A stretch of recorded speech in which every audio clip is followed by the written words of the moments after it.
Hello, and thank you for coming to the fourth meeting of the Voices in Vegan Studies speaker series hosted by Arihanta Institute.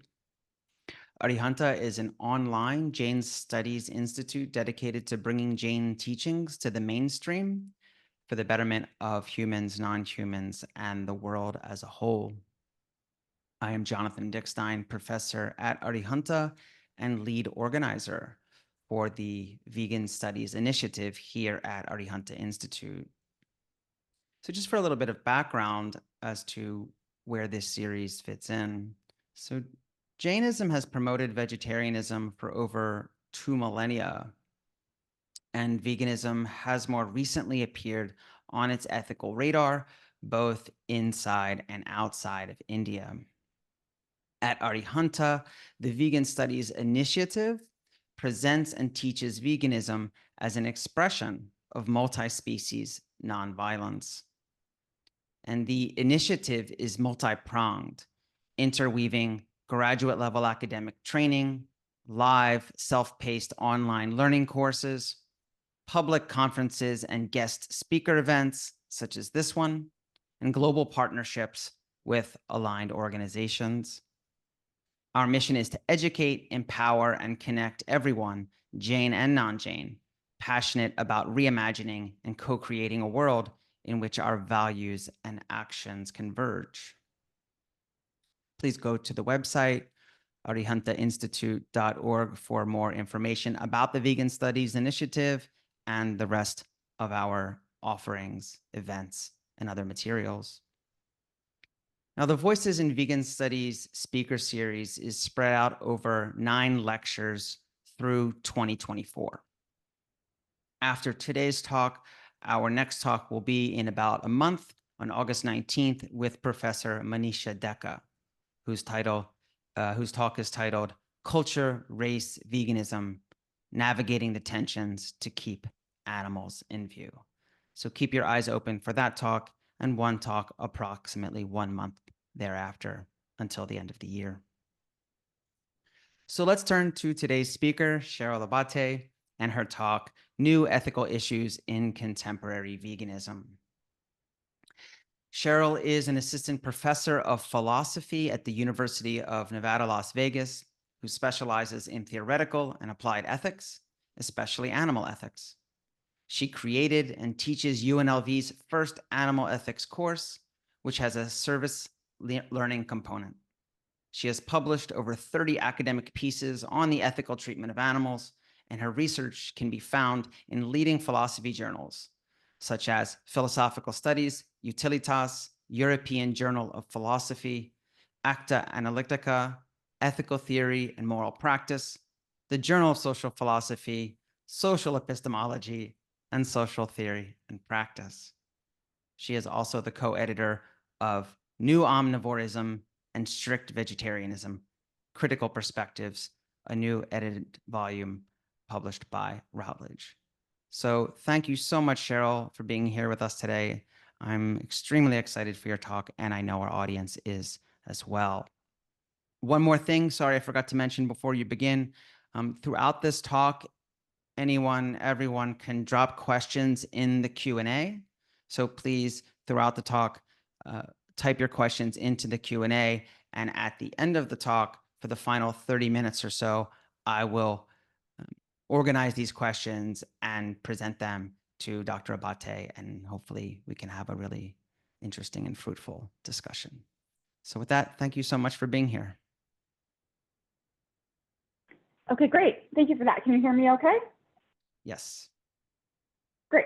Okay, so I will go ahead and start our slideshow. Okay, thank you so much for having me here. If you see a little kitty running across the screen, sorry about that. I guess they like to be part of the action. Okay, so what I'm going to be presenting on today has to do with some topics that are taken up in the books that you mentioned, Jonathan, the new Routledge book on contemporary issues, essentially, in ethical veganism. Okay, so we'll start by, talking about factory farming. I'm going to assume that most of the people in attendance have has a good understanding or basic understanding of what factory farming is and the harms associated with factory farms. So we'll kind of go through this quickly and then move on. Okay, so as many of us are aware, about 99% of animal products come from confined animal feeding operations, better known as factory farms. These farms mass produce animals in intensive confinement facilities that cause serious harm to animals, the environment, the humans working on these farms, humans living near these farms. They have opportunity costs associated with them, such as the inefficient use of plant protein, and so forth. So because of all these serious issues, there seems to be a near consensus in the animal ethics literature that factory farming is wrong. But what about other kinds of farms? Farms that some might call humane because the animals have more room to move around, they have more opportunities to engage in species normal behavior, like free ranging to forage on wild vegetation. What might animal ethicists say about these kinds of farms? So one thing that I've noted and that other animal ethicists have noted is that these farms involve a premature death of animals, and that is a serious harm. When happy animals are killed, they are deprived of future opportunities for satisfaction. So this is why some philosophers like Tom Reagan say that the harm of death is actually the ultimate harm. These harms, while they might give animals decent lives, still involve the harm of premature death. Moreover, these kinds of harms, these kinds of farms have many environmental harms associated with them, such as increased deforestation and thus an increase in CO2 emissions. Moreover, these kinds of farms are associated with increased methane production.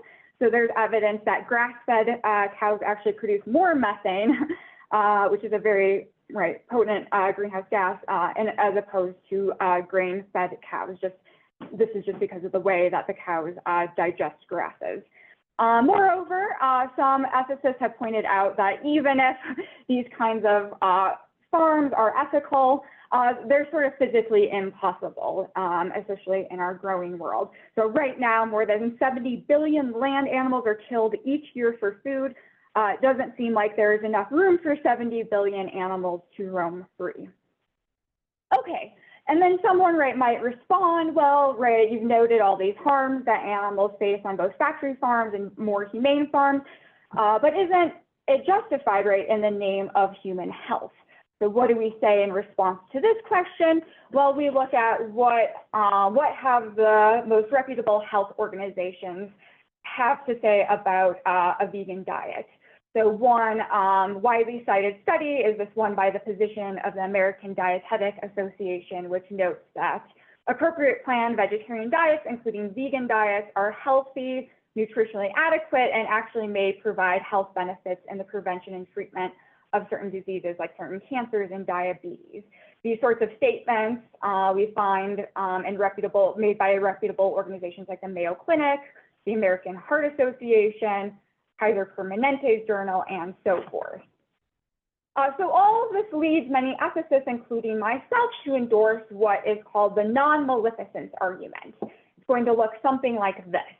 Raising and killing pigs, chickens, cows, and so forth for food on farms, whether that be factory farms or more humane, family kinds of farms, causes unnecessary intentional harm to non-consenting creatures.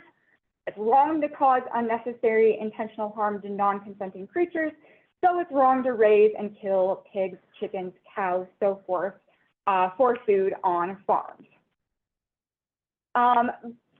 But even if it's true that it's wrong to farm animals for food, this doesn't necessarily entail that it's wrong to consume farmed animals or farmed animal products.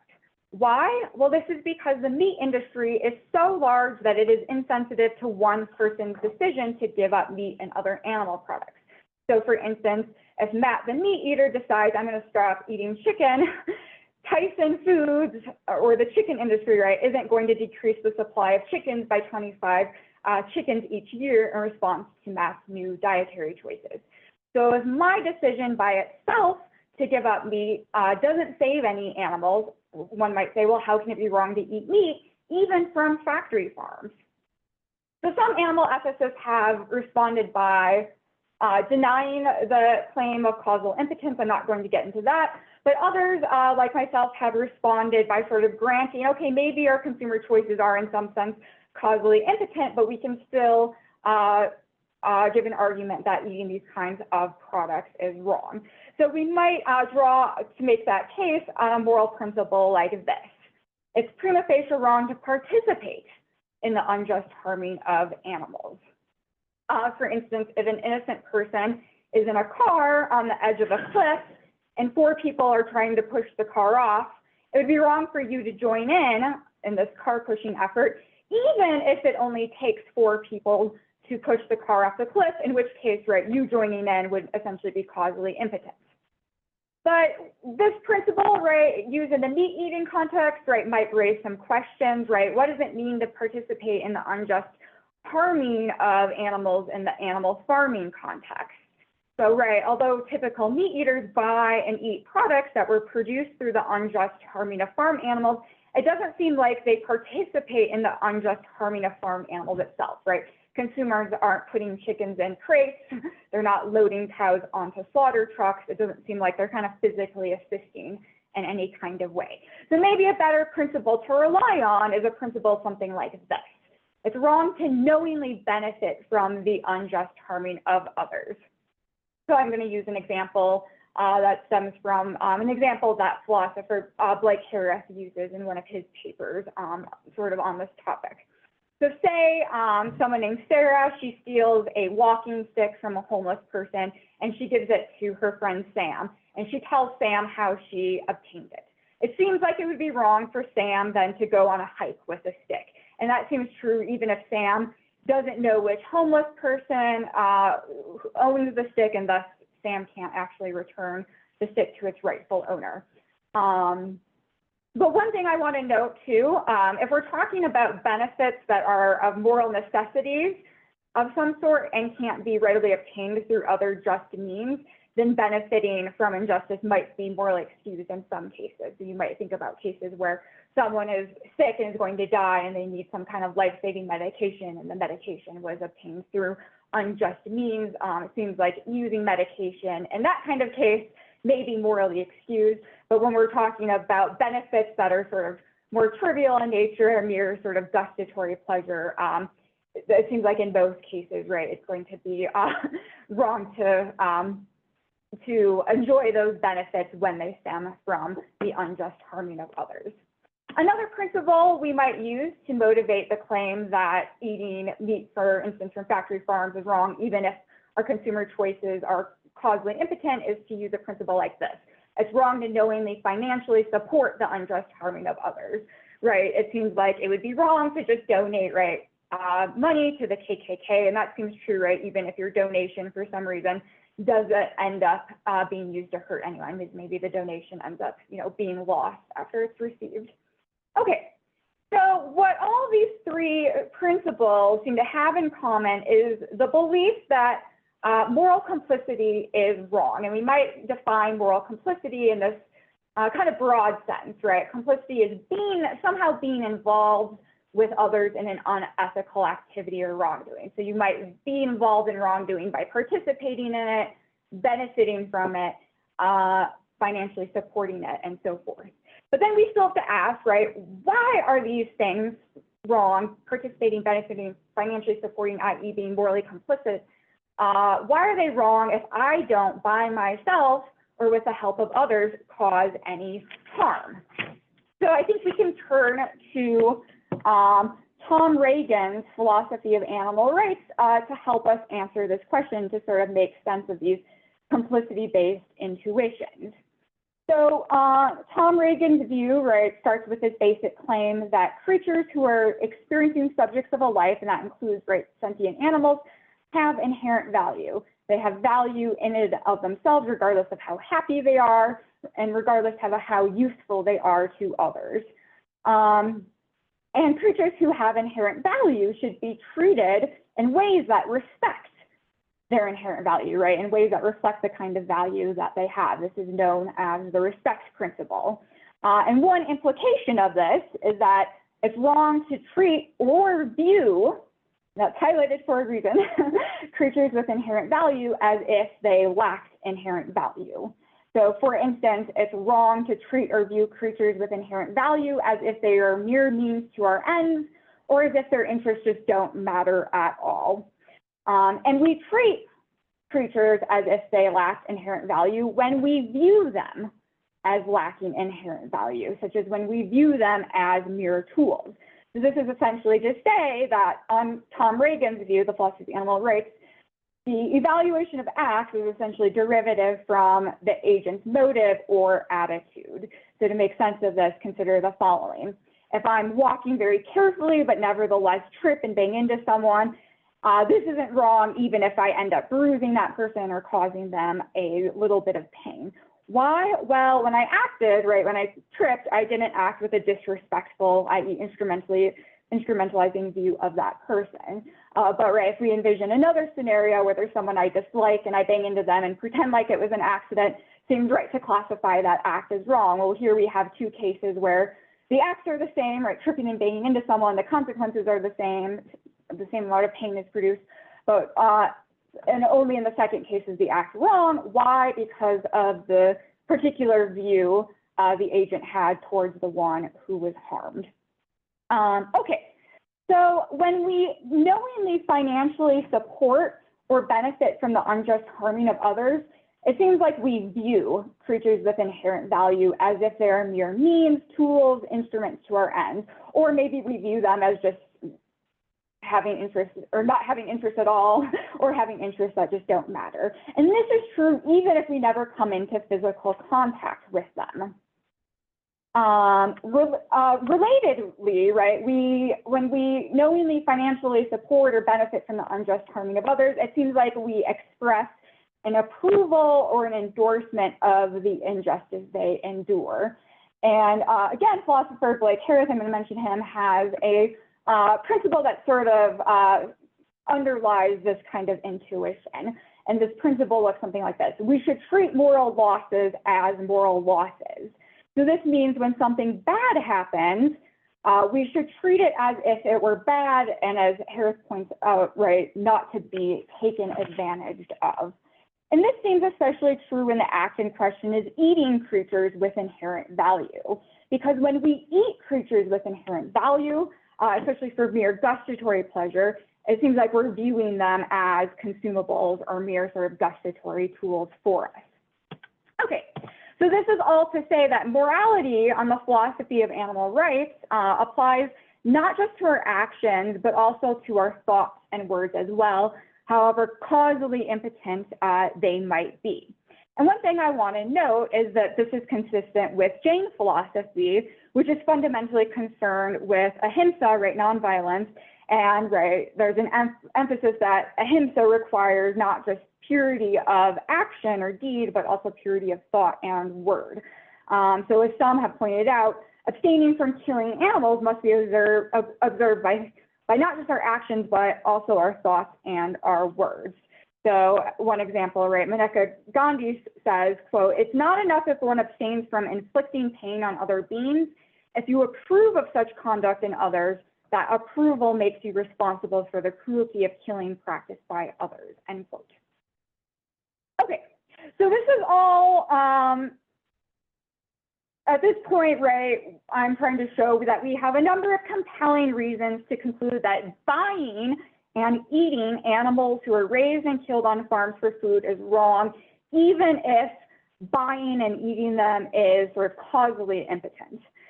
But now, right, I want to ask this question. What does morality have to say about eating meat in other kinds of contexts?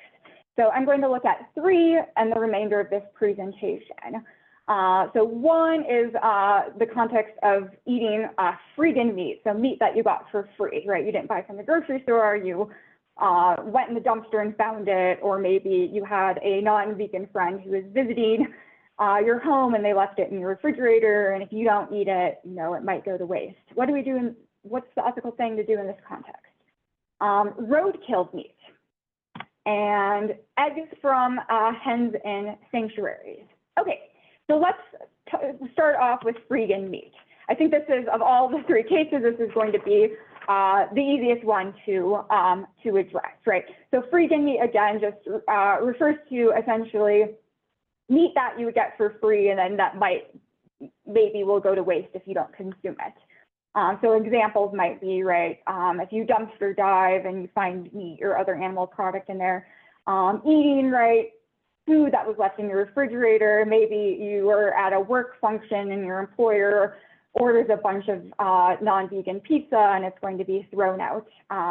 Is it wrong to eat meat in these kinds of contexts? You're not, essentially, right, you're not buying the products, you're not at least violating that one principle about financially supporting unjust practices.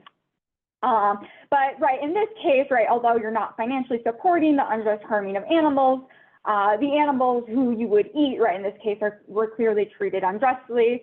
So this seems to be a case in which you're unnecessarily benefiting from the unjust harming of animals. And I get too, there might be exceptions, right? If someone literally can't afford to buy anything else, then dumpster diving is the only option available to them, and the only thing they can find in the dumpster is animal products, then there might be, right, a moral excuse at play. But the principle applies, right, in cases where there are alternatives available to us. Okay, so let's move on to harder cases. So we'll start with the ethics of eating roadkill meat. Okay, so right, you're driving down the road, you see a deer carcass on the side of the road that has been hit by a motor vehicle. You could, right, take it home and process it and eat it. Would that be wrong? So in this case, right, again, you wouldn't financially support the unjust harming of animals, but we still need to ask, were the deaths of road-killed animals caused unjustly? Now, a common view is that animals killed by cars aren't killed unjustly, since their deaths are normally caused unintentionally, right? When a deer is hit, it's usually not because someone intentionally rammed their vehicle into the deer. It's because, right, it was an unintentional but foreseeable effect of everyday activity, namely driving, and one might say, well, driving's not an unjust act.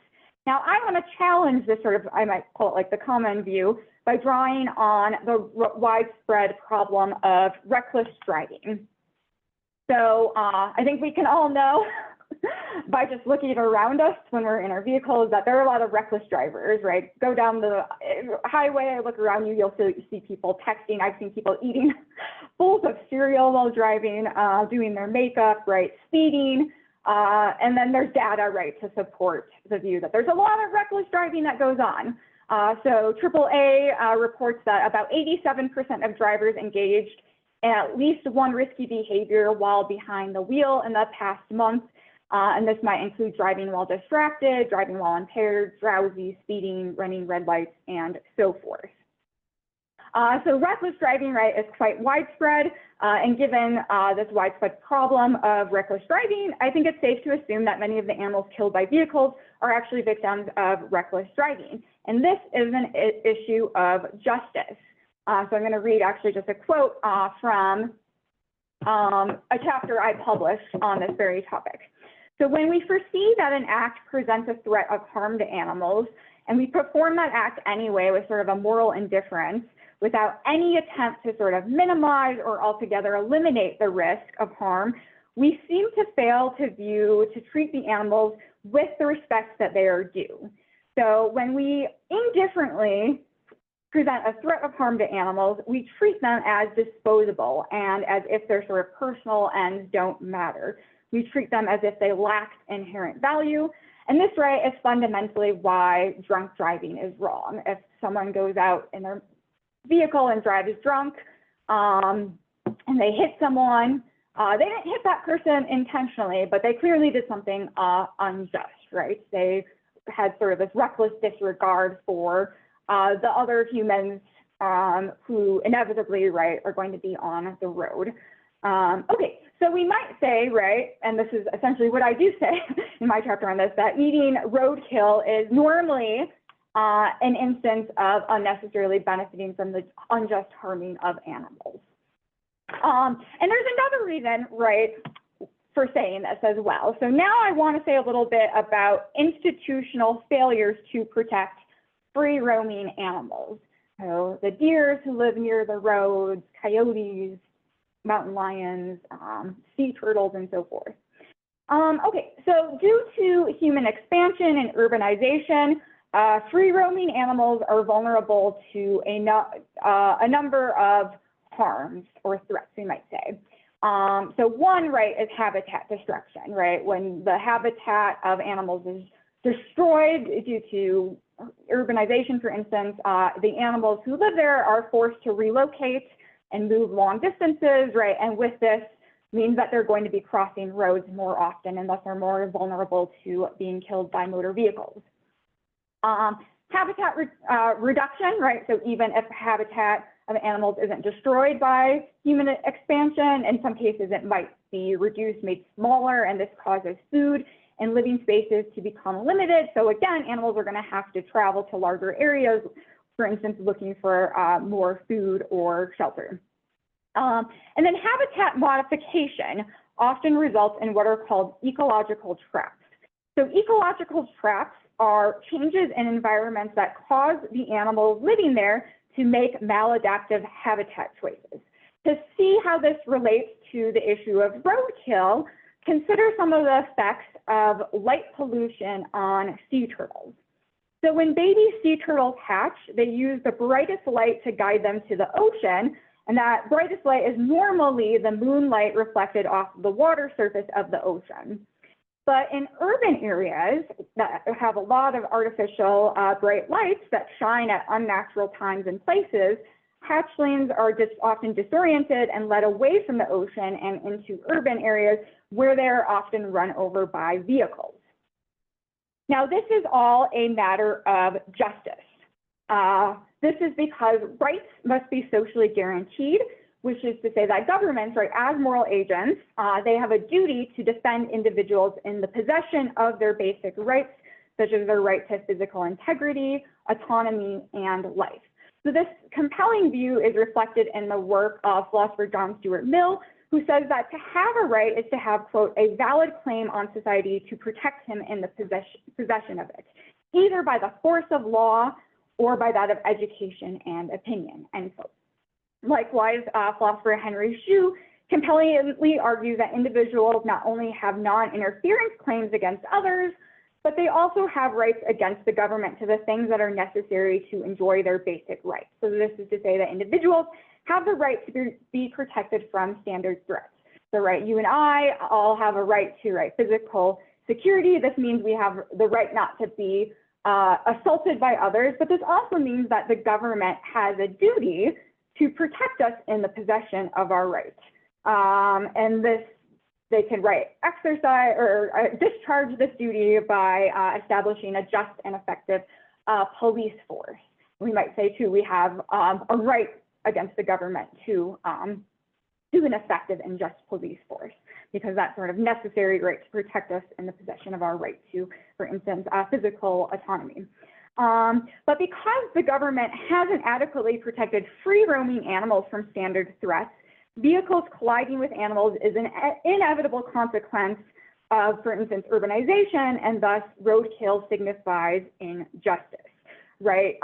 One thing to think about, I live in a mountain area where unfortunately there is a lot of roadkill, and it's just from my day-to-day observation, it seems like there could be a lot done to sort of at least minimize the amount of roadkill, like having lower speed limits, having more signs warning people about wild animals in the area, having more enforcement of the speeding laws, especially at times when animals are more active near roads, which my understanding that's like dusk and dawn.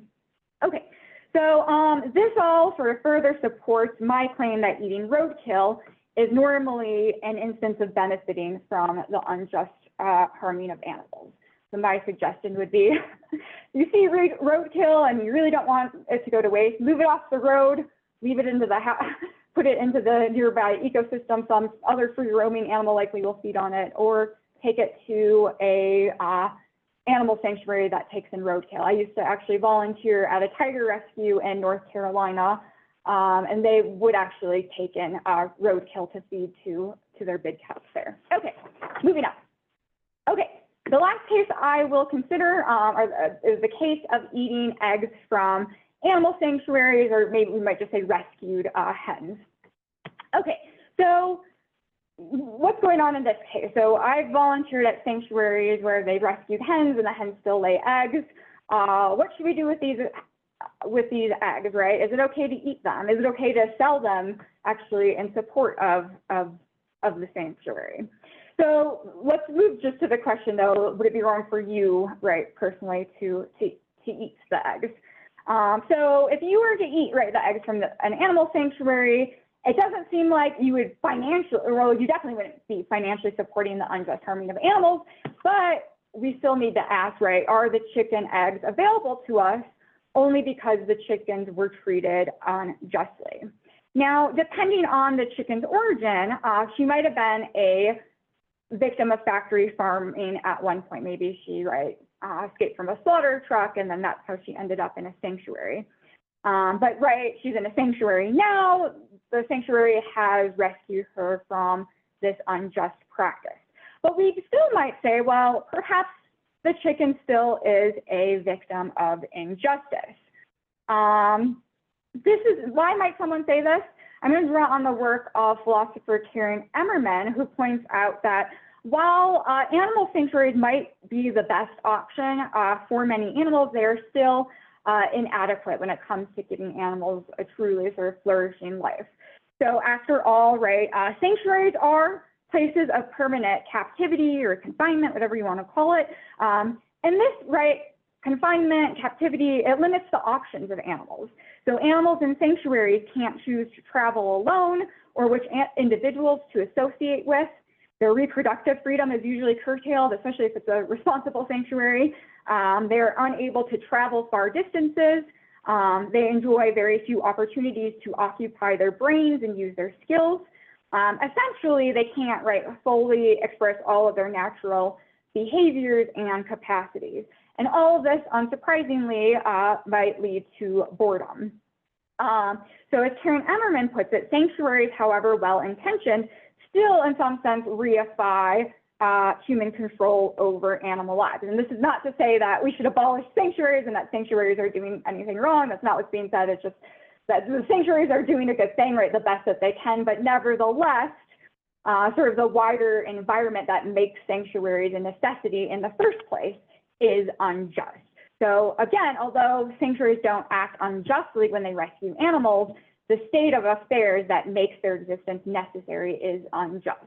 So we still might say that the hens, right, although not in sanctuaries, although they aren't being treated unjustly by the sanctuary, they're still a victim of kind of this wider systemic injustice, namely the injustice that sort of condemns them to being viewed as mere consumables. Okay.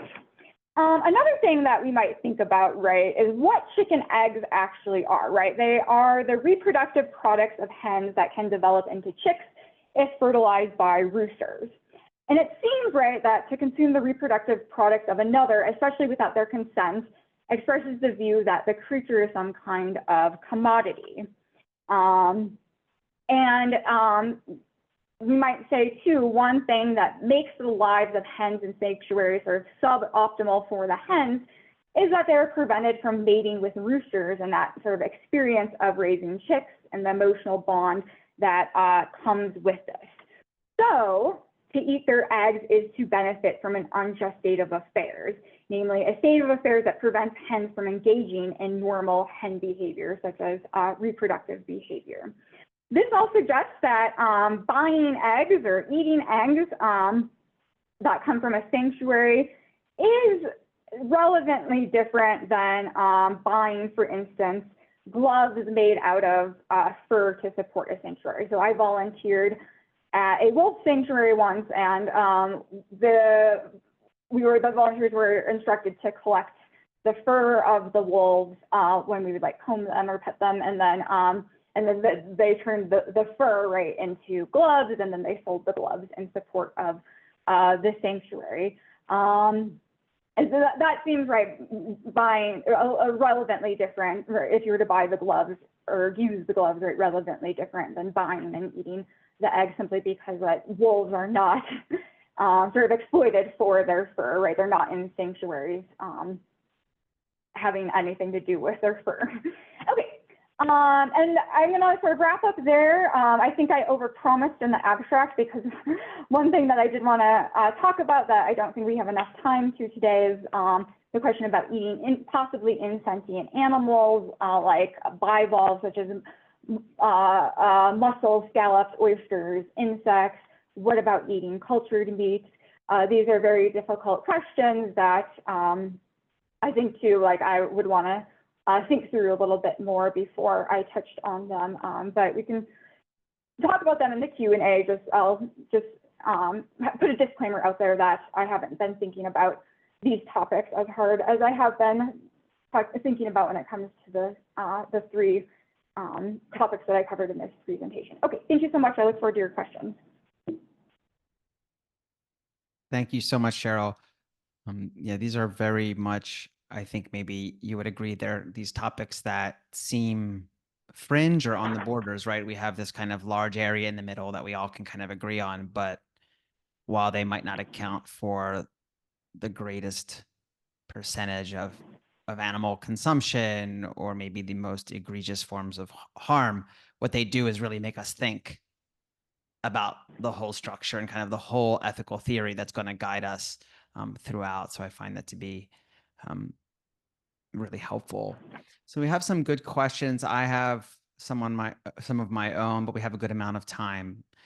So I think the first kind of comment that came in question, and you talked about it briefly, but maybe you can get into it a little bit more, is the causal impotence objection. And maybe you can just describe for some folks what that kind of really means. And the, the notions of, say, thresholds, right? This kind of, that Professor Norcross, I remember years ago, had written about, and I studied, and this kind of notion of thresholds, and a lot of people have spoken about, and supply chains, and the general problem of collective participation. Maybe if you can give an overview. So, because we might feel that things matter, right? Which is different than them, say, actually having causal efficacy. Right, so the causal impotence objection, I'll just review that really quickly, right, is to veganism or vegetarianism, is the claim that our consumer choices don't make a difference whether or not I eat meat. It's not going to save animals either way, right? If I give up eating meat, right, that's not going to save any animals because the meat industry is not going to respond to my decision to give up animal products. The large meat industry is insensitive to one person's decision to go vegetarian. So if I go to McDonald's later today and order a Big Mac, no one is harmed as a result of my choice, according to the causal impotence objection. So the claim is go ahead and eat it if you want it. Okay, so there are essentially at least two responses to the causal impotence objection. One is to deny it. And I didn't go over that in my presentation for the sake of time. So if you're a consequentialist, someone who says the morality of acts is based only on the consequences of those acts, and you have the intuition that eating factory farm meat is wrong, then you're really going to want to deny the claim that we're causally impotent when it comes to meat eating. So this is what some animal ethicists who subscribe to consequentialism have tried to do. So Alistair Norcross, who's a philosophy professor at CU Boulder, actually my dissertation advisor, he has a paper where he denies the claim of causal impotence. So what he says is, while the meat market or meat industry is insensitive to one person's decision to go vegan or vegetarian, there's going to be some number of collective consumers, if they all go vegan or vegetarian, at which the market will respond, right? So if everyone in the world, stopped eating meat, the meat industry is not going to produce, they're going to stop producing animals, right? There's no one buying them. And then Norcross says, there's some number in between, one and then all meat eaters, at which the meat industries will respond. And what that number is, I don't really know, but say it's 10,000 consumers, right? 10,000 meat eaters give up meat eating, the market is going to respond to 10,000 people going vegan. And if each meat eater eats 25 chickens per year, that means, right, then if 10,000 people go vegan, I believe, right, 250,000 animals will be spared, right, from the factory farming, from the injustice of factory farming. So some like Norcross say, well, you, right, even though you by yourself, you might not make a difference, like collectively we can make a difference. And you can be part of, right, kind of getting things to that threshold number, whether it be 10,000 or whatnot. So in that sense, right, together we make a difference. And that's, right, reason enough to give up eating meat. Also, right, we speed up, by going vegan or vegetarian, we speed up the time it takes to reach that threshold, and it's better, right, that threshold be met today as opposed to 10 years from now. And then when we give up meat, other people, right, take note. And I think many of us who are vegan probably have a shared experience that people are interested in vegan food, and then they might order it, and often do, as a result of seeing us like buying the Impossible meat, the Impossible Whopper. I've had this experience happen a number of times in grocery stores where people have taken note, or the cashiers have taken note about what I'm buying. Oh, is this good? I'm going to try it, right, when I say yes. Or going out with friends, right, who are like, I want to try the Impossible Whopper because you're eating it and everyone's talking about how great it is. So, right, that all makes a difference too as well. So that is one response to the causal impotence objection. The other line of response is the one I really focused on in my presentation. It's to say, maybe it's true that our consumer choices are causally impotent, but still, nevertheless, we have reasons to not purchase these kinds of products. And then those sorts of responses then really help us to better understand the cases where we're not even buying the meat, right? We're getting it from free.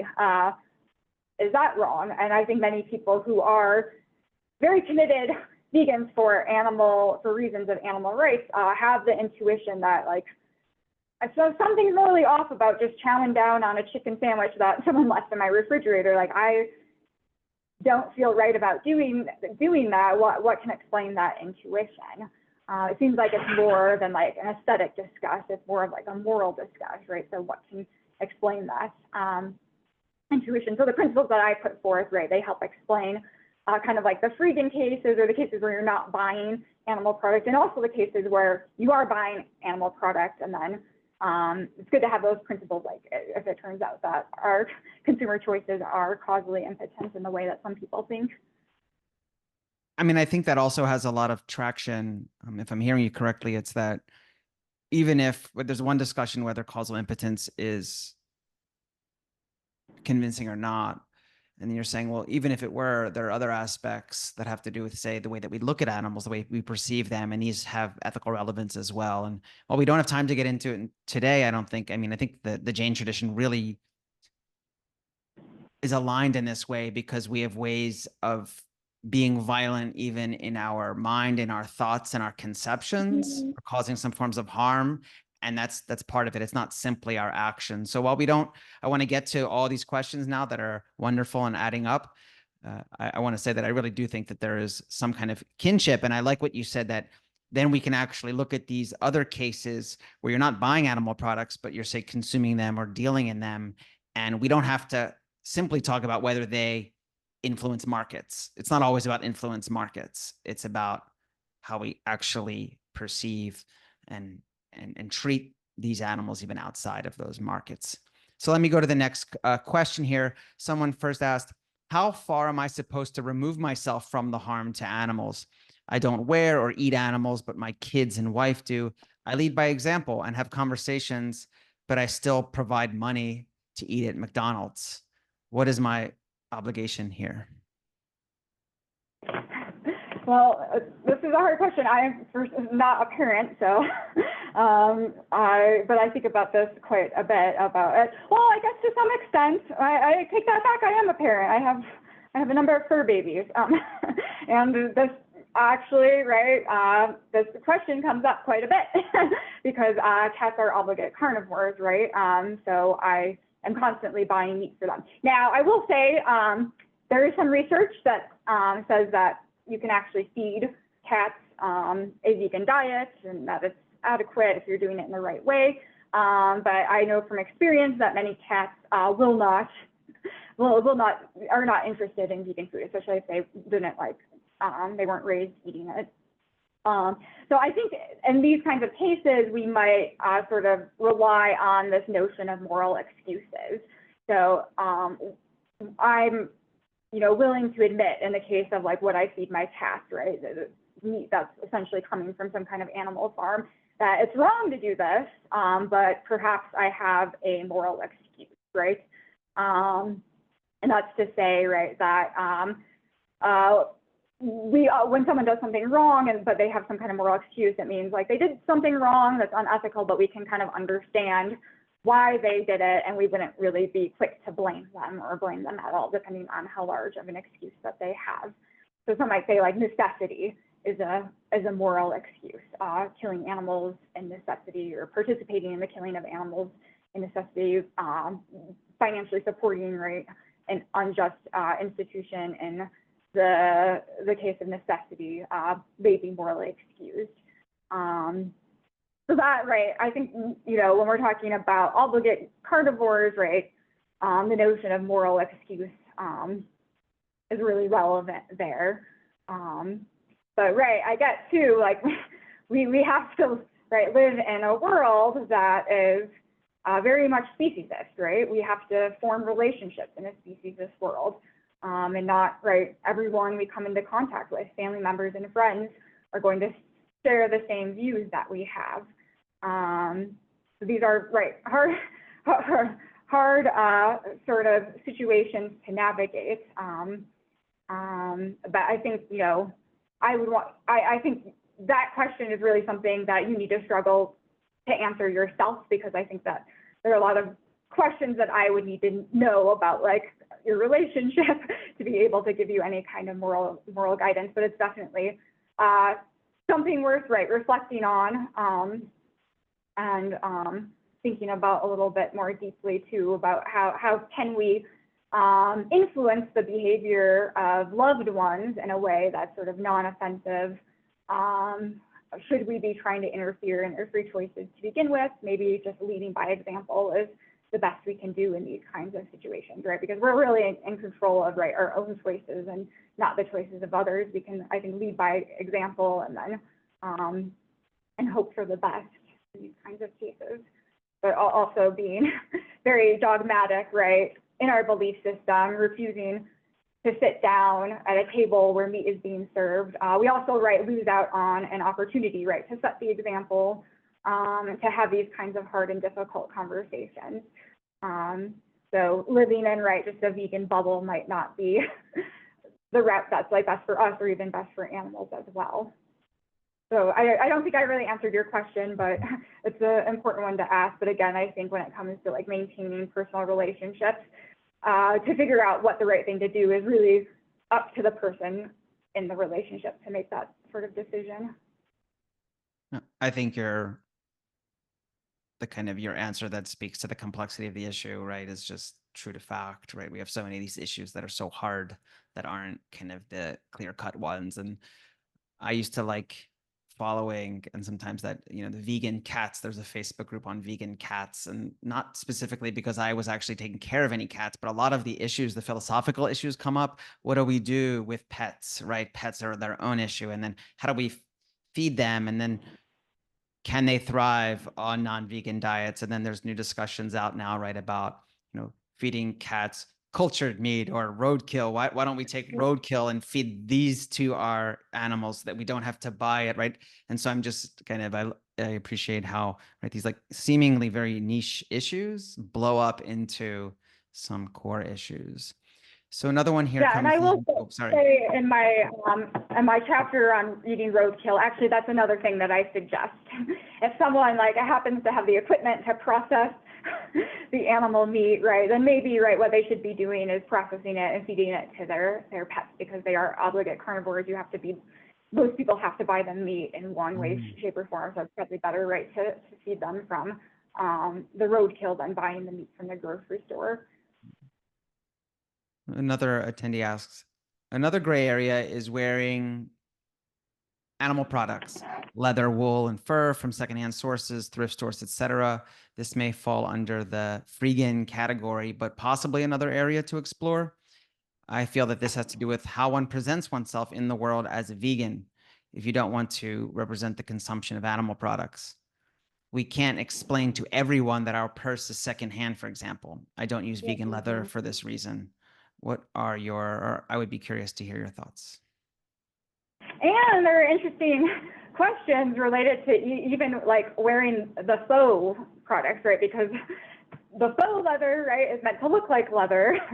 So even though it's vegan, right, if other people see you, they might think that it's leather. And then, right, what it seems to be symbolizing, right, is the wearing of animals. And that, right.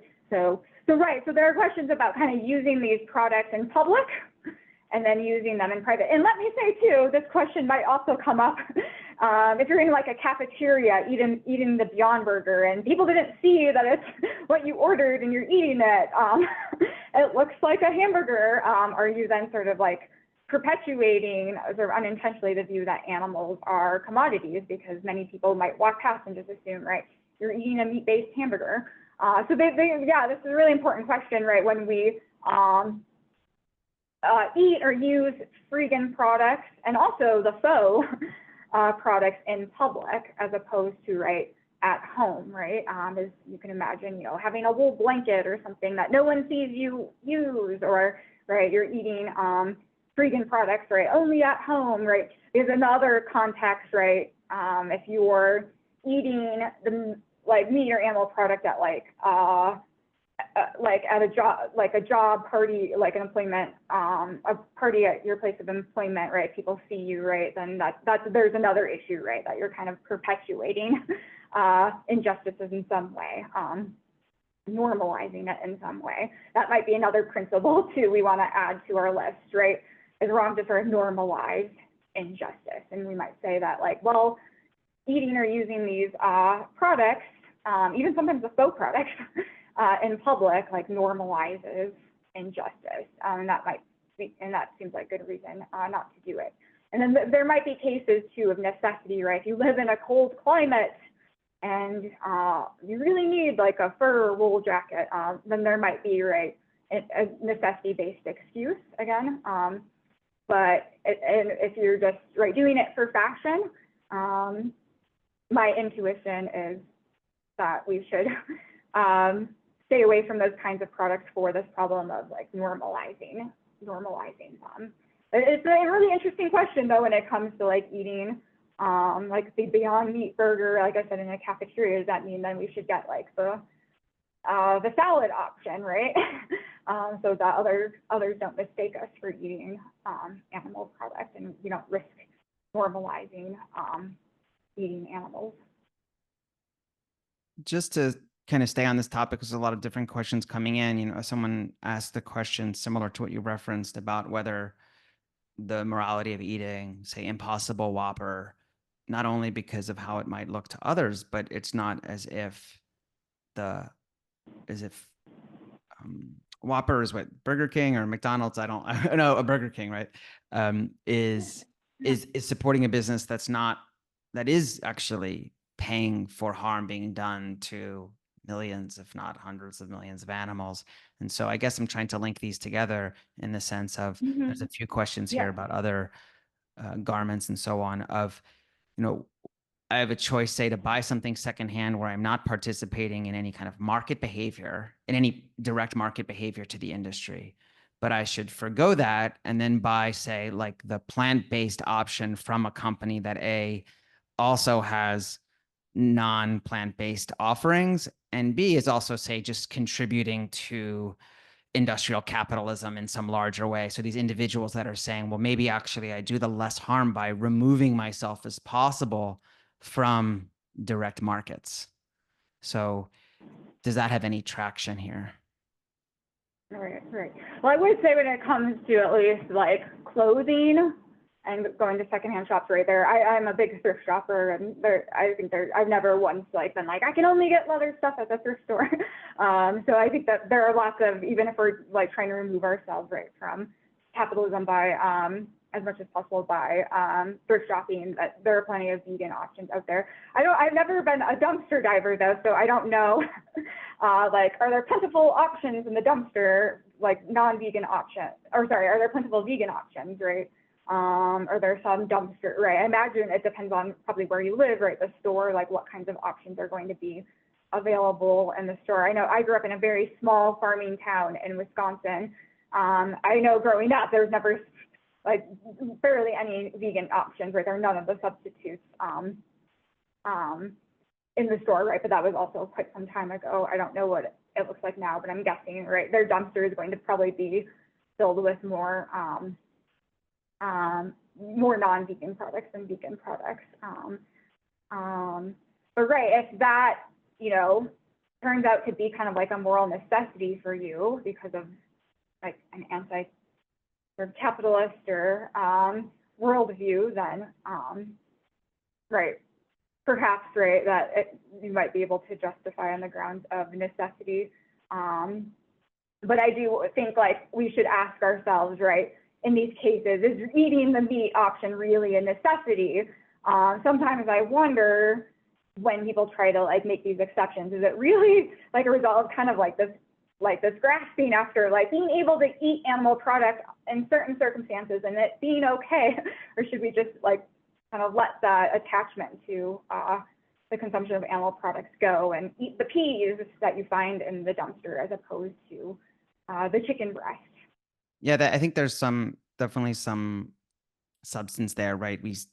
Just even that movement towards trying to find ways to justify some continual consumption of animals. Like, why is there, that's the reflex, like all the ways in which it's permissible. And I think we don't have time for it today, right? But how actually the consumption of animals, at least in my understanding, it's not just about taste, and it's not just about affordability, and it's not just about access. There's something very deep in our culture and in our psyche and our identity that kind of lead to these movements. And I think what you're saying has some truth here. Like, why are we constantly trying to find ways to justify it?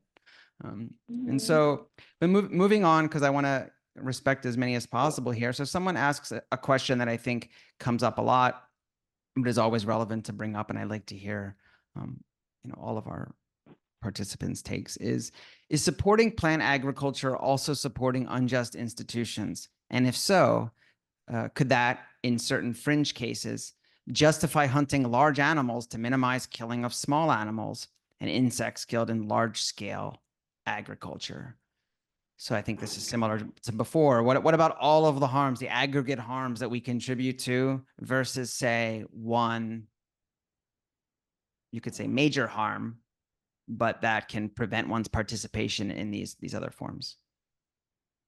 Yeah, so the case of, okay, so look at some background information here from where this question is sort of stemming from. So some have pointed out that when it comes to growing plants, that many animals are going to be killed in the process. Field animals, for instance, that are run over by plant harvesting equipment or killed by the pesticides that are used.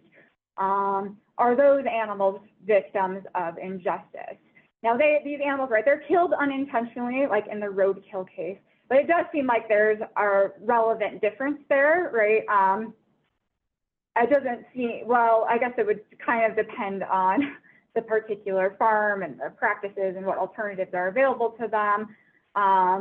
But it doesn't seem like in these cases, the field animals are killed as a result of kind of recklessness, as is often the case in the roadkill case, where people are like texting and then they hit an animal. It's not like, oh, the tractor was like drunk, or the person driving the tractor was drunk and then started killing rabbits or whatnot. So I do think that there's a difference in those kinds of cases. So I am not committed. I don't find it super compelling to say that the animals that are killed in the production of plants, like the field animals, are victims of injustice, so long as the relevant plant farm is taking precautions to try to like minimize the deaths of these animals, and they aren't acting recklessly. But I do think, right, it's worth noting that no diet really is free of harm, right? So even if you're eating a completely vegan diet, right, there may be some, right, blood on your hands, and this should give us reason to try to minimize that harm. So if we know that there are products that are using like very unsustainable and harmful practices, that I've heard really terrible things about, like unsustainable palm oil plantations, that they, clear cut and burn down forests, and that's orangutan habitats, and sometimes the orangutans have been burned up alive. So if there is a more ethical alternative, or you can just avoid buying products, especially products that you don't need with palm oil, unsustainable palm oil, that seems to be moving in the right direction, morally speaking. So I've had, qualms even about eating Oreos, right? Because Oreos, right, they're vegan, but they have palm oil in them, and I'm guessing it's the unsustainable stuff. And Oreos are something that we don't need, right? In fact, they're probably bad for us. So I do think, right, even if you're vegan, right, there's still more research to do about like how to eat in the most ethical way possible. And of course, we're not morally perfect, so we should be sort of compassionate with ourselves and realize that, like, even as vegans, we're not going to be completely pure, but then we should use these kinds of conversations, right, as a learning opportunity to think even a little bit more deeply and intentionally about what we eat as vegans. Are there things that we can cut out? Even things that are harmful to ourselves, right? A lot of these meat alternatives are very highly processed, and we should treat ourselves, right, as having inherent value. And so I think, right, we should, as vegans, be intentional eaters as well and try to minimize the harm we do to others and ourselves. I appreciate what you've said about how like something can be vegan, and like that's, I think, a kind of common assumption that vegan stands in for being right.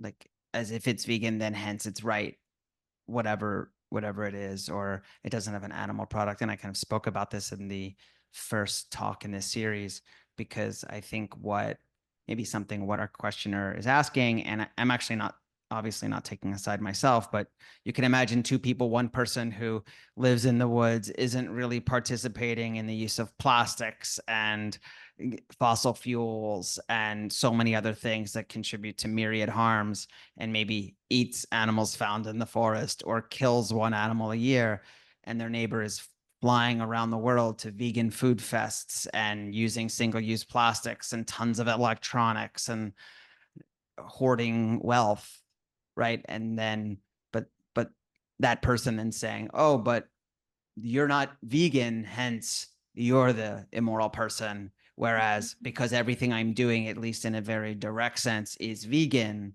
then it is synonymous with right. So I think it's extremely important, like you say, to think about how, well, no, that's part of the equation, but harm and violence aren't just answered by the is it vegan question, right? There are these other questions as well. Absolutely. So there's a few questions here, and I guess maybe I don't really know how to make them into one question, but I think about sanctuaries in general. And so maybe if you wanted to talk a little bit about what you said earlier, and I think that's relevant. We even have in December, Charlene Shah from Love and Arms is going to speak with us here, but talk about the notion of sanctuary. I think sanctuary comes across as this, heaven for animals in a way, right? But we often in the, animal study circles talks about how, yes, these are places of captivity, right? These animals are fugitives in a sense, many of them. So what do you think is kind of how sanctuaries operate? And someone asks, it seems like someone who is paid to work in a sanctuary is benefiting from the unjust treatment of animals. How do we resolve that? Another question asks, what do we do with domestic chickens? If not, bring them to sanctuaries. So I don't know how you want to take these this grouping of questions. There's another question about being So roadkill animals I'll given. clarify, I don't think we, like, sanctuary should, like, go out of business and or should stop rescuing animals. No, that's not what I meant to say at all. It's just that even those sanctuaries, I think they're doing something just by rescuing the animals. And so I would say the person who works at the sanctuary is benefiting from justice, actually. But nevertheless, the animals who are there sort of a result of ongoing injustice, right? Kind of the injustice of them being sort of deemed as consumables, right? The fact that we have, right, farms in existence, so many of them, right, makes it the case that we need sanctuary. So like the environment which the animals are in leads to an unjust sort of circumstance for them. But this is not to say that sanctuaries are doing something wrong or unjust, right? They're doing, again, the best that they can. But yes, people do have this view that sanctuaries are kind of, right, I think Karen Emmerman uses this quote in her paper that there's this big sigh of relief when we hear that an animal has made it to sanctuary. They're often romanticized, right? And there are different, right, types of sanctuaries too. So there are like micro sanctuaries. So there's a sanctuary in Las Vegas called the Las Vegas Farm, and the animals are in very small enclosures. It's actually like I've gone to it and have left feeling like way worse. I didn't have this feeling like, oh, this is so great that these animals like have made it to sanctuary, because I left actually wondering, are their lives worth living? Because they were in very small enclosures. They could not by any means roam around. They were by themselves. They could like walk to one area and back. So they weren't in crates like they are, right? Like some are on factory farms, but they weren't in like ideal conditions. And then there are other sanctuaries.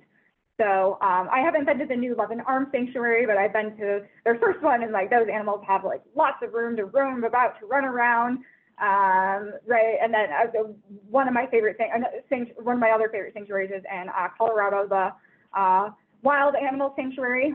It's, I think, the biggest animal sanctuary in the U.S., where the animals have tons of acreage. Like if you go there, you might not even see animals. So they always say, make sure you come when we're feeding them, because then you have a better chance of seeing the animals, because they have a lot of acreage to the point where you might not see them. And what they did too is they built a like 2-mile walkway over the animals. And right, if you go to, for instance, like a zoo or other kinds of sanctuaries that don't have that space, right, you're on ground level when you go to view the animals, and that often causes them anxiety, right, because they're very territorial and they see you as encroaching upon their territory, but they don't view the air as their territory. So you being there to view them doesn't cause them stress. So that's another thing to think about too, like is oftentimes we hear sanctuary, oh, that must mean like the animal's going to go on to live the best possible life. There's some sanctuaries that are very small that sometimes it is questionable, like to what extent is the animal's life worth living. And then you go to a place like Love and Arms or the Wild Animal Sanctuary, where it's like those animals clearly have lives worth living, but still, nevertheless, they are being denied important goods, right? Any responsible sanctuary, right, is going to prevent their animals from reproducing, right? Because they don't want to create new animals and take on those new costs, right, when there are many animals in the world who need to be rescued. So any responsible sanctuary, right, is going to come with the harm, right, of impaired reproductive freedom. And it's the same with people who adopt, right, animals, right? We often think like, oh, our cats and dogs, they have it great. But even though they, you know, even if they, right, have lives worth living, I think about like my cats, they surely have lives worth living, but nevertheless, their life, right, they're not flourishing as they would be as if they were sort of like out in the wild, right, being able to engage in the full range of their species normal behavior all of the time. Okay, so right, so I will say that, yeah, the person who is working on the sanctuary, I would say they're more, it's like the sanctuary being there is just, they're doing a just thing, but the injustice does not come from, right, the sanctuary being there, it comes from sort of this wider sort of systemic problem that we have, widespread animal farming, that makes the existence of sanctuaries necessary in the first place. Yes, I think that's a good way to put it. It's that like we live in the world as such, flung into a certain problem, and we're addressing it as we can. And that's what we're doing. Now, once we don't have the issues where there need to be farmed animals rescued, then we can have another conversation, right? But almost seems a little, I was going to say cart before the horse, but we really shouldn't be using that analogy either. So, but something in that vein. I mean, there's also the question, just before we pivot to another question here, is this notion of lives worth living. I mean, I don't know how many folks are here for the deep philosophical questions, but it's challenging, right? Because we have sometimes, I would say, this romanticism around wild animals, as if they're living these wonderful, like big cats are living these wonderful lives. And even if we take out the harm that they even instinctually inflict on other animals, they oftentimes live in severe dehydration, starvation, and injury. And so you look at your cat lounging on your couch, who's guaranteed food, water, pets, medical attention, and they don't have to work. They're not paying rent, not paying utilities. There's a way in which it's hard to understand, but they're, like you said, but they are forced dependents. So how do we have this conversation? I'm not really posing a question here, but just trying to illuminate how these are, right? I mean, it's what you dedicate your career to, is actually investigating these tough questions. So on that note, that's actually what I guess I want to talk to next. And I'm going to tie these two questions together. One question asked specifically, what are your thoughts on effective altruism and its consequentialist take on animal ethics? And then another attendee asked, do you think our morality should be logical if morality is largely emotional for most people? So basically, I'm kind of tying these together as how do you take different approaches to animal ethics? Do you view it as our ethics logical? And even if they're logical, do they lead us to a consequentialist position? Or how do we deal with the issue of emotions?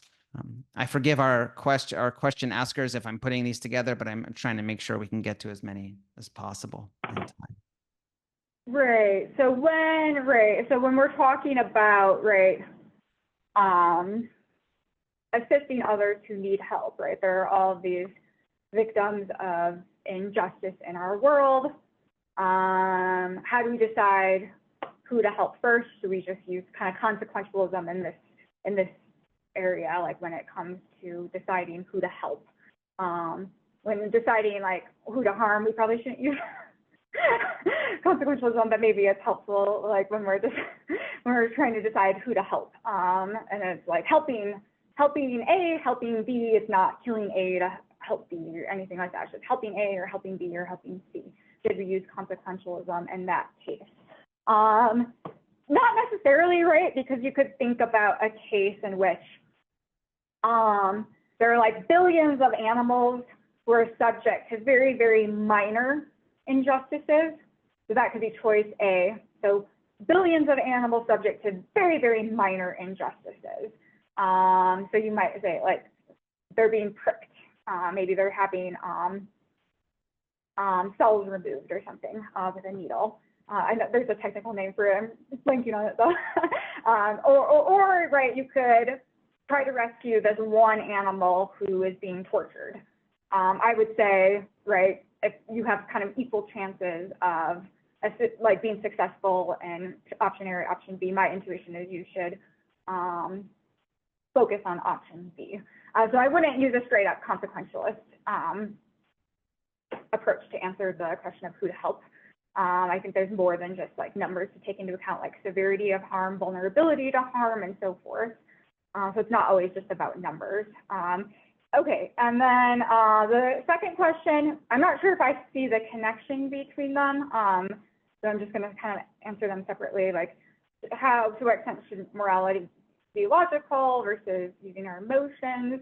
I think I guess I just mean, right? I just want to, I didn't mean to confuse you. Just like when you approach animal ethics, like how do you approach it? I mean, it's basically a general question about ethics too. We could zoom out even further, but how do you enter into that and where do you find the most convincing entry into, say, animal ethics, emotions, logic, so on? I myself, use kind of a lot of intuition-based thinking. And that some might say like, oh, that's, you're just relying on your emotions. But Tom Reagan has this view, right, that we should be focusing on reflective intuitions. They're intuitions that we have after like kind of thinking about the relevant question at hand for some time, trying to remove various biases and emotional and impartiality to some, or partiality, I should say, to some extent.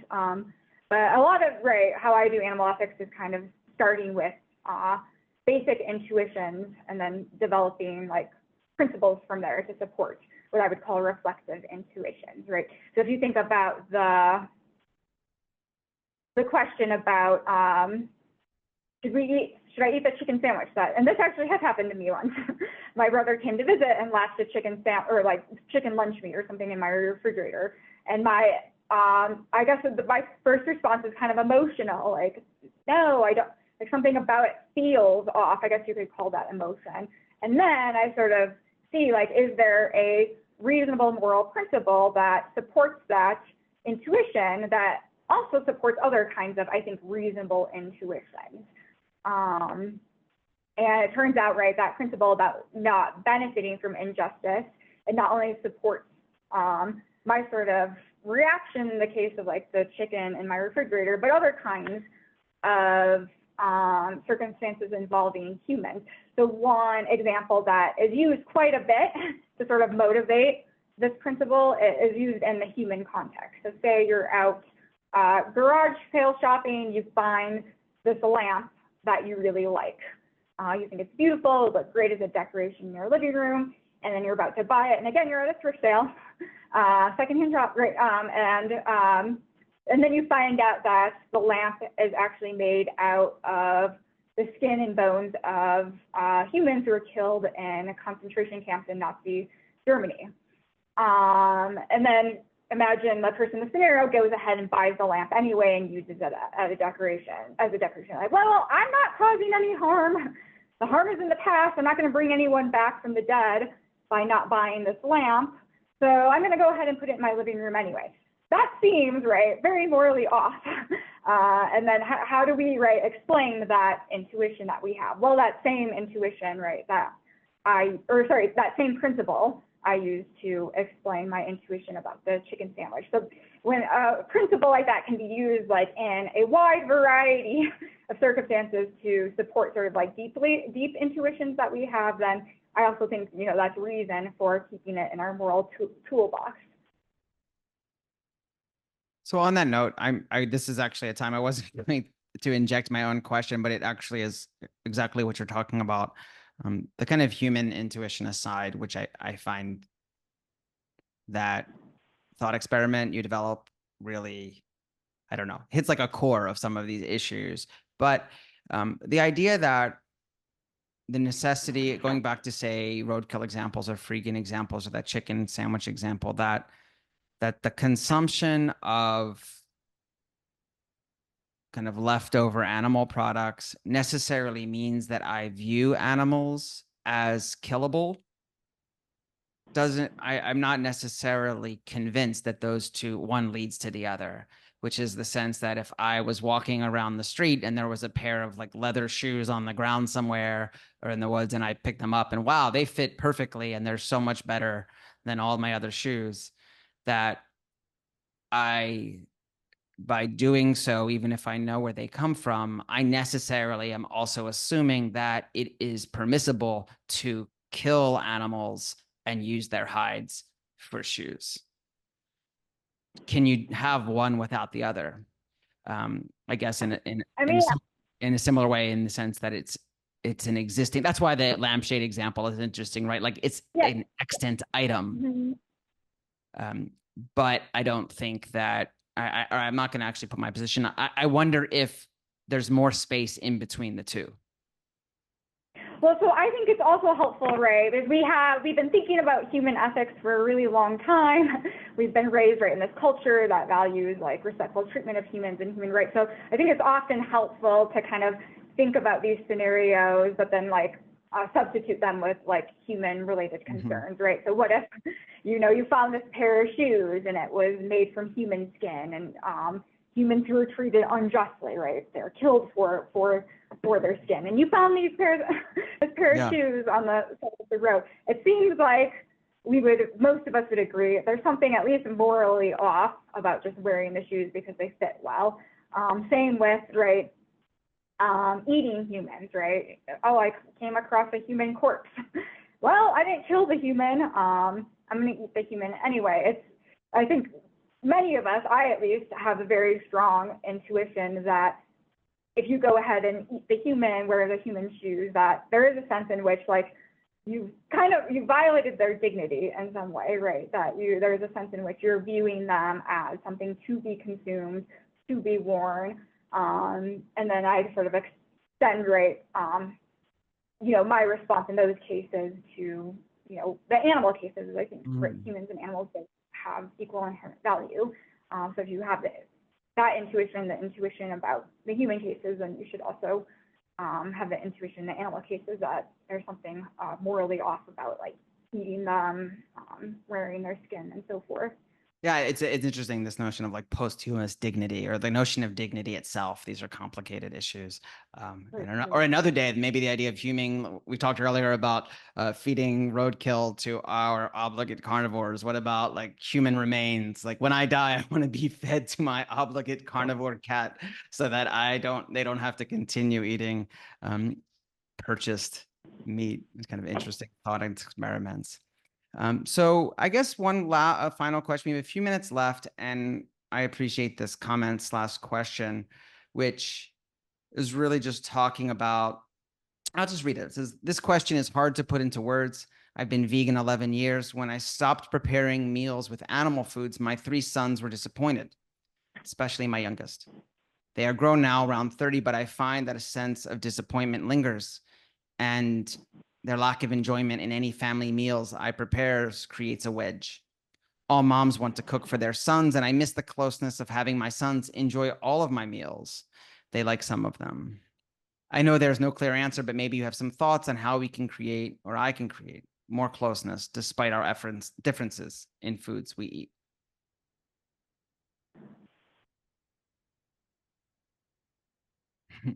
I mean, I imagine, right,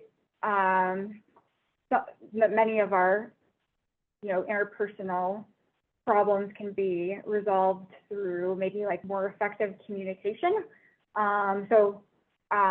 Sharing why we eat what we eat in a non-judgmental manner.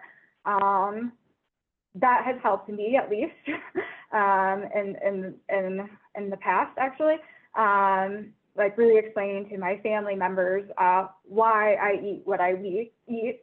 I remember when I first went vegan, my brother, sorry, Mike, if you ever watch this, I keep bringing you up, but he would tease me quite a bit, like in a way that actually made me break down in tears.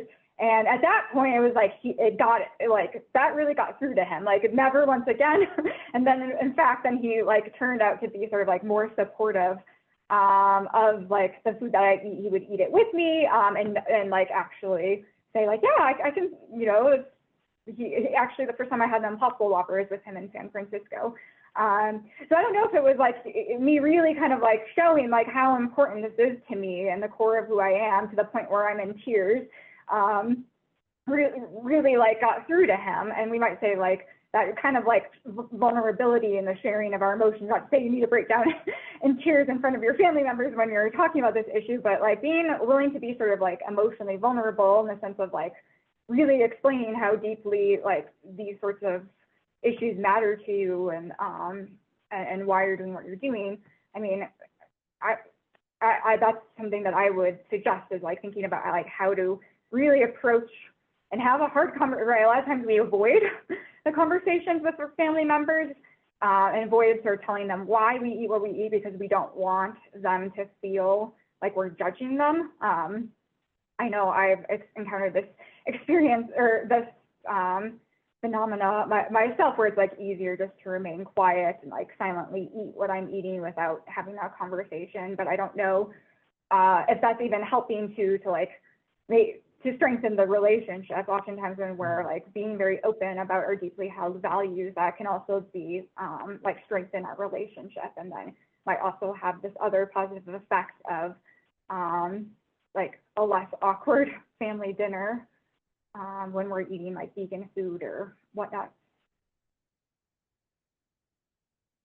I think that's a really kind of, how would I say, real world place to end. And we talked about this a bit in our last talk on the first with Ed Winters, and even in the Q&A session for our Jainism, Veganism, and Engaged Religion class, about how there's a level of compassion that's obviously at the core of Jain values, but all of our values, where people are where they are and they want to be respected and understood and listened to. And as much as maybe some advocates would like, actually pointing out facts and arguing and telling people how wrong they are surprisingly doesn't work, right? On people don't like to be told that they're bad people or that they're misguided. And, you know, just to speak from experience, you know, I didn't meet a vegetarian until I was over 20 years old. Like I didn't even meet one. So it would have been impossible, most likely earlier than that, to have a conversation with me. But I know that probably being told, and obviously this person isn't doing that, but for anyone trying to have closeness and growth with those around them, there has to be this level of patience and compassion. And yeah, I think we all could probably have that in vegan contexts and outside of vegan contexts as well. So I just want to close here. I want to first say that I hope you all will join us next month on August 19th for Manisha Dekka's talk, which will be the 5th talk in the Voices in Vegan Studies speaker series. But more so for the moment, I really want to thank Dr. Cheryl Abbate for joining us today for this wonderful talk and discussion. And I want to thank you all for your really thought-provoking questions. So thank you, Dr. Abbate. Yeah, thank you. The Q&A session was absolutely great. Some very important and hard questions that I probably answered with more questions, but. Wonderful. So thank you all for coming, and hopefully we see you in a month. Bye for now.